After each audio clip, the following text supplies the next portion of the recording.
Pinagaling ni Jesus ang utusan ng kapitan. Nang dumating si Jesus sa bayan ng Capernaum, pumunta sa kanya ang isang kapitan ng hukbong Romano at nakiusap, "Panginoon, may sakit po ang aking utusan. Nakaratay siya sa bahay at nasa matinding paghihirap." Sinabi ni Jesus, "Pupuntahan ko siya at pagagalingin." Pero sumagot ang kapitan, "Panginoon, hindi po ako karapat-dapat na puntahan niyo ang tahanan ko.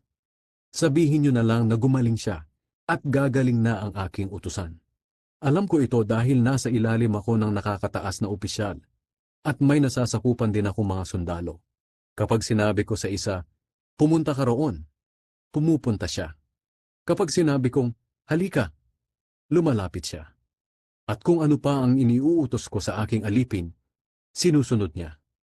Namangha si Jesus nang marinig niya ito.